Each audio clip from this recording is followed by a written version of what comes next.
नमस्कार, आप देख रहे हैं इंडिया वॉइस। मैं हूं शिवम दुबे। छत्तीसगढ़ की खबरों की शुरुआत करते हैं। प्रदेश में विधानसभा चुनाव के दूसरे चरण की 70 सीटों पर कल मतदान होना है, जिसके लिए दोनों ही पार्टियों की तरफ से पूरी ताकत झोंक दी गई है। योजनाओं की घोषणाओं से लेकर मतदाता के घर घर पहुंचकर वोटों की अपील भी लगातार जारी है और ताबड़तोड़ जनसभाओं के द्वारा जनता का रुझान तय करने के लिए दोनों ही पार्टियों के बड़े बड़े नेता काफी मशक्कत करते हुए नजर आ रहे हैं। मगर देखना यह है कि दोनों ही पार्टियों की योजनाओं और वायदों के बीच आखिर जनता का भरोसा किस पर होता है और कल जनता किसके भरोसे पर अपने वोट की मुहर लगाती है। तो आज 17 नवंबर को जनता के रुख पर होगी बात, मगर उससे पहले दिखाते हैं एक रिपोर्ट। छत्तीसगढ़ में कल दूसरे चरण की वोटिंग के लिए मैदान तैयार है, जिसमें कांग्रेस और बीजेपी दोनों ही पार्टियों के धुरंधरों ने पिच से लेकर बाउंड्री तक अपनी अपनी फील्ड जमाने में पूरी ताकत झोंक दी है। और यही वजह है कि सीएम भूपेश बघेल ने चुनावी मैदान में वोटरों को साधने के लिए 25 तो गृह मंत्री अमित शाह ने 11 सभाएं कर जनता को अपने पक्ष में बैटिंग करने के लिए मनाने में कोई कोर कसर नहीं छोड़ी। प्रचार प्रसार की बात करें तो चुनाव से महीने भर पहले ही बीजेपी और कांग्रेस की तरफ से 76 जनसभाएं कर जनता के बीच अपनी पैठ बनाने की पुरजोर कवायद की गई है। छत्तीसगढ़ वासी एक बार फिर दिसंबर में दीपावली मनाएंगे, जब 3 दिसंबर को छत्तीसगढ़ में भारतीय जनता पार्टी की सरकार बनेगी और तब लोग 18 लाख प्रधानमंत्री आवास पाएंगे। तब किसानों को प्रति एकड़ 65,100 रुपए उनके धान की कीमत मिलेगी।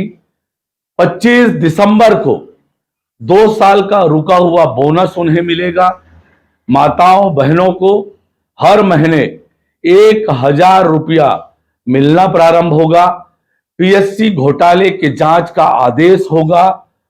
500 रुपया में सिलेंडर मिलने लगेगा और तब मोदी की गारंटी पाकर छत्तीसगढ़ की जनता दिसंबर में एक बार फिर दीपावली मनाएगी।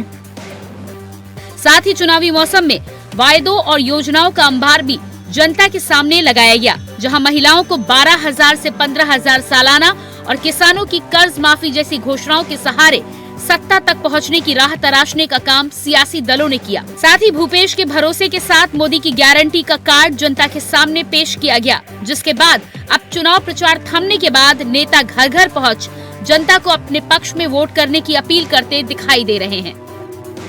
भारतीय जनता पार्टी चुनाव हार रही है।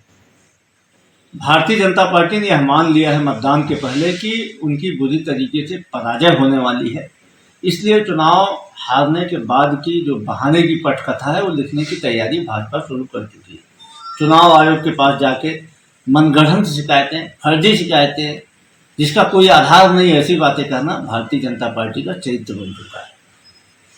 चुनाव आयोग निश्चित तौर पर कड़ाई करे। कहीं पे भी यदि अवैध सामग्री बांटी जा रही है और भारतीय जनता पार्टी के तो रायपुर शहर के 2-3 जो चुनाव लड़ रहे हैं प्रत्याशी हैं, रायपुर दक्षिण से भाजपा प्रत्याशी बृजमोहन अग्रवाल हो या पश्चिम से राजेश मूणत है, तब तो अवैध सामान चुनाव में बांटने के नाम पे कुख्यात रहे हैं। चुनाव के अंतिम समय मतदाताओं को प्रलोभन देने का इनका पुराना रिकॉर्ड रहा है। निश्चित तौर पर चुनाव आयोग को इस मामले में कड़ी कार्रवाई करना चाहिए। लेकिन इसी बीच छत्तीसगढ़ की जनता की बात करें तो किसी भी क्षेत्र में जनता का रुख भाप पाना हर किसी के लिए टेढ़ी खीर साबित हो रहा है। ऐसे में सवाल ये है कि तमाम योजनाओं के साथ ही चुनावी दौर में जनता के द्वार पहुंचने के बाद भी जनता आखिर भूपेश के भरोसे को कायम रखती है या मोदी की गारंटी पर मुहर लगाती है। Bureau report, India voice. Chhattisgarh में दूसरे चरण के मतदान के लिए निर्वाचन आयोग ने तैयारी पूरी कर ली है। बता दें कि सुबह 11 बजे ही ईवीएम मशीन और संबंधित दस्तावेजों सहित सभी अधिकारी और कर्मचारी को मतदान स्थल पर पोलिंग बूथ पर वाहनों से भेजा गया। आज मतदान की तैयारी के संदर्भ में आज सारी पोलिंग पार्टी को रवाना किया जा रहा है डिस्पैच सेंटर से। टोटल 264 मतदान केंद्र हैं, तो आज सभी दलों को रवानगी हो जाएगी। 7 दलों को ओके रिपोर्ट सेवा ऑफिस को भेज दिया जाएगा। रही बात संगवारी बूथ की, तो 15 हमारे द्वारा मरवाही विधानसभा में और 5 कोटा विधानसभा में संगवारी बूथ बनाया गया है।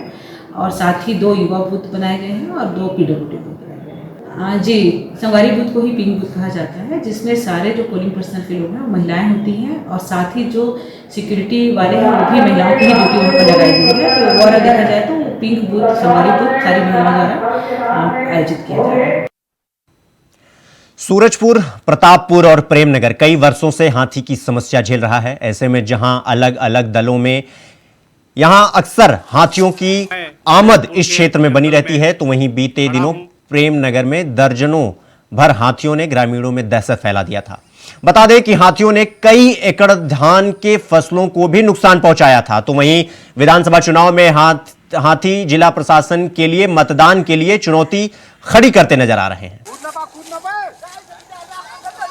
एकदम शाम होते ही हाथी आ जाते हैं, लोग बाग डर में रहते हैं। गांव गांव में हाथी का भरमार होगी से लोग एकदम दहशत में हैं। तो दिक्कत तो है, कुछ नहीं हुआ थे, प्रशासन द्वारा कुछ नहीं होते। हाथी रोज रात को आ रहा है, पूरा फसल बर्बाद कर रहा है, घर तोड़ रहा है, सरकार को कोई लेना देना नहीं है। हम लोग बहुत परेशान हैं, आदमी को कुचल दे रहा है, लोग मर रहे हैं और किसी को कोई लेना देना नहीं। शाम होते ही दहशत बना रहता है, सभी लोग अपने अपने घर में घुस जाते हैं और घर में घुसने के बाद भी ये डर लगा रहता है कि कहीं हाथी बाहर से घर ना तोड़ दे। हम लोगों ने लोगों को अलर्ट भी किया हुआ है और जो दूरस्थ एरिया है, 2 एरिया है, एक हमारा भटगांव का बिहारपुर एरिया है, वहाँ पे भी कल ही हमारी दल जाएगी और जो प्रतापपुर एरिया का है, जो हाथी प्रभावित एरिया है, वहाँ पे भी मतदान दल कल जाएगा और दोनों ही जगह अलर्ट है और अति संवेदनशील पॉलिटिकल सेंस में नहीं है। यहाँ पे क्रिटिकल बूथ हमारे हैं, तो उसमें हम लोग पर्याप्त जो है ना सिक्योरिटी व्यवस्था जो है, सुरक्षा व्यवस्था, वो हम लोगों ने ध्यान रखा है और उसके अनुरूप हम लोग अपने टीम का फॉर्मेशन, सिक्योरिटी फोर्सेस, उसकी व्यवस्था हम लोगों ने किया हुआ है। बीजेपी के महामंत्री विजय शर्मा ने कांग्रेस पर हमला बोलते हुए कहा कि कांग्रेस ने छत्तीसगढ़ के युवाओं का भविष्य बेच दिया है। जितने भी प्रतियोगी परीक्षाओं में गड़बड़ियां हुई हैं, दिसंबर में भाजपा की सरकार आते ही उन पर कार्रवाई होगी। बीजेपी के महामंत्री विजय शर्मा ने हमला बोला है। संस्था को बेच दिया है सरकार ने। भूपेश बघेल की सरकार में आप देखेंगे महीनों सालों तक जो पीएससी की तैयारियां करते रहे, पसीना बहाते रहे, उनका कोई वजूद नहीं। सिर्फ अगर कोई बड़े बाप का बेटा है, अगर कोई किसी बड़े अधिकारी का बेटा है, बड़े नेता का बेटा है, तो उसका सिलेक्शन हो रहा है अपने संपर्कों के आधार पर सिलेक्शन, वो भी पीएससी जैसी संस्था में। व्यापम को निस्तनाबूद कर दिया इस सरकार ने, कुछ नहीं करने दिया व्यापम की संस्था को। मैं आपसे ये कहना चाहता हूं कि 10 लाख नौकरियों का वादा क्या हुआ उसका, आप खुद ध्यान देंगे। 2500 रुपया भत्ता जो हर महीने देने की बात थी, बेरोजगारी भत्ता, वो कहां है बेरोजगारी भत्ता? एसआई परीक्षा की जो भर्ती प्रक्रिया हो गई थी 2018 में, उसका रिजल्ट आज तक नहीं निकाल पाई है सरकार। अरे भैया, कोई भी एक काम, कितने लोगों को कहा कि नियमितीकरण कर देंगे, सारे पंचायत के सचिवों को, आंगनबाड़ी कार्यकर्ता को, आशा मितानिनों को, रोजगार सहायक को, वन विभाग के कर्मचारियों को, अन्य दैनिक वेतनभोगी कर्मचारियों को, सबको कहा कि नियमित कर देंगे, किसी को नहीं किया। ये सरकार नौजवानों की, युवाओं की विरोधी सरकार है और भूपेश बघेल सरकार को अभी कल 17 तारीख को आपसे निवेदन है मेरा, कमल के निशान पर आपका आशीर्वाद मिले और भूपेश सरकार को उसके किए की सजा मिले। दुर्ग में मतदान के ठीक एक दिन पहले बीजेपी प्रत्याशी गजेंद्र यादव के कार्यालय के सामने पुलिस ने एक व्यक्ति के पास से 35,000 रुपए को जब्त किया। तो वहीं मतदान के महज एक दिन पहले हजारों रुपए के मिलने से यह संदेह गया है कि पैसे चुनाव में बांटने के लिए रखे गए थे। ये एफएसटी टीम के द्वारा मुखबिर से उसको सूचना मिली थी कि गली नंबर 3 में कोई व्यक्ति है, आशुतोष करके, और वो वहाँ पर में 35,000 रुपये कुछ समथिंग कुछ रखा हुआ है करके। इस सूचना पर एफएसटी टीम जाकर वहाँ पर कार्रवाई की है और वहाँ मौके पे जब्ती और पंचनामा की कार्रवाई करने के बाद में अभी थाने में 35,000 रुपये सुरक्षा रखने दिया गया है। नहीं, इसके संबंध में तो जानकारी नहीं है मुझे। एफएसटी टीम ने सिर्फ इतना ही बताया कि गली नंबर 3 पे एक लड़के को पकड़े हैं जिससे 35,000 रुपये बरामद हुआ है करके। फिलहाल यहां पर रुकेंगे एक छोटे से ब्रेक के लिए। ब्रेक के बाद भी खबरों का सिलसिला जारी है, आप देखते रहिए इंडिया वॉइस। ब्रेक के बाद एक बार फिर से आप सबका स्वागत है। चलिए बढ़ते हैं अगली खबर की तरफ। अगली खबर है रायपुर से, जहां भाजपा प्रदेश अध्यक्ष अरुणा साव ने दिया बड़ा बयान। कहा कि दिसंबर का महीना छत्तीसगढ़ वासियों के लिए कई सौगातें लेकर आ रहा है। भाजपा की सरकार बनते ही पहली कैबिनेट में 18 लाख आवास के लिए हम राशि जारी करेंगे। गरीब को आशियाना देना सुनिश्चित करेंगे। दूसरा काम करेंगे, छत्तीसगढ़ के युवाओं को न्याय देंगे। पीएससी परीक्षा में छत्तीसगढ़ के युवाओं का हक मारते हुए इस कांग्रेस ने अपने चहेतों को उपकृत किया है। इन घोटालों की तुरंत जांच कर दोषियों को सजा देंगे। छत्तीसगढ़ वासी एक बार फिर दिसंबर में दीपावली मनाएंगे, जब 3 दिसंबर को छत्तीसगढ़ में भारतीय जनता पार्टी की सरकार बनेगी और तब लोग 18 लाख प्रधानमंत्री आवास पाएंगे। तब किसानों को प्रति एकड़ 65,100 रुपए उनके धान की कीमत मिलेगी। 25 दिसंबर को 2 साल का रुका हुआ बोनस उन्हें मिलेगा। माताओं बहनों को हर महीने 1,000 रुपया मिलना प्रारंभ होगा। पीएससी घोटाले के जांच का आदेश होगा। अगली खबर कोरबा से है। चुनाव प्रचार थमने के बाद अब प्रत्याशी वोटरों को लुभाने के लिए तरह तरह के हथकंडे अपना रहे हैं। यह सारा खेल 16 और 17 की रात को ही खेला जाना है। इसी को लेकर पुलिस सतर्क है। तभी खबर कोरबा से है, जहां जिले के पाली तनाखार विधानसभा में भाजपा के प्रत्याशी रामदयाल उड़के की गाड़ी जब पुलिस ने तलाशी ली तो उसमें 11,50,000 रुपए बरामद हुए।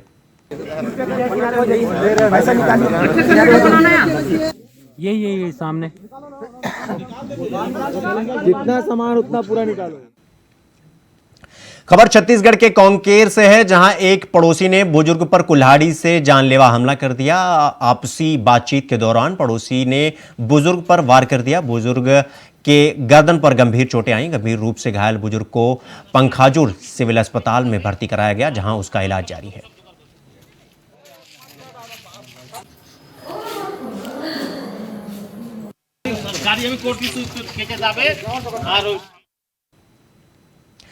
छत्तीसगढ़ में विधानसभा चुनाव के दूसरे चरण का मतदान कल होना है, जिसके लिए आज मतदान दलों को मतदान सामग्री वितरण करने के बाद बूथ के लिए रवाना कर दिया गया है। आपको बता दें कि प्रदेश में दूसरे चरण का मतदान 70 विधानसभा क्षेत्रों में होना है, जिसके लिए कुल 18,833 मतदान केंद्र बनाए गए हैं।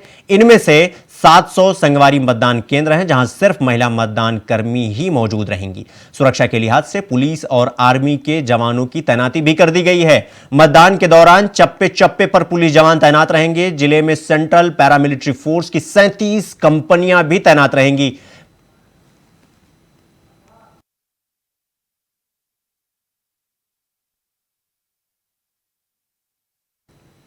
छत्तीसगढ़ में 17 नवंबर को दूसरे चरण का मतदान होना है। वहीं सूरजपुर में 3 विधानसभा सीट, प्रतापपुर, भटगांव और प्रेमनगर में चुनाव कराने के लिए जिला प्रशासन और निर्वाचन आयोग ने तैयारी पूरी कर ली है, जिसके लिए आईटीआई ग्राउंड में ईवीएम के साथ मतदान दल को पोलिंग बूथ के लिए आज रवाना किया गया है। सूरजपुर जिले में निर्वाचन अधिकारी संजय अग्रवाल ने बताया कि शांतिपूर्ण और सुरक्षित तरीके से मतदान करना पहली प्राथमिकता रहेगी और सूरजपुर जिले में इस बार 778 बूथ बनाए गए हैं।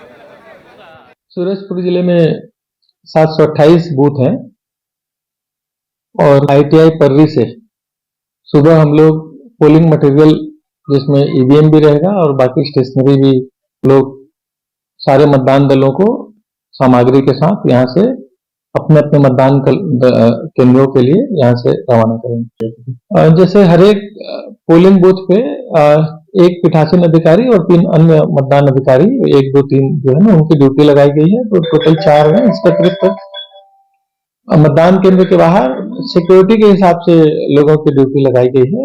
वही हम लोगों ने जल्दी से जल्दी यहाँ से सामग्री डिस्पैच हम लोग कर सकें, ताकि लोग जल्दी से जल्दी अपने मतदान केंद्र में पहुंच करके वहां की अपनी तैयारी करें।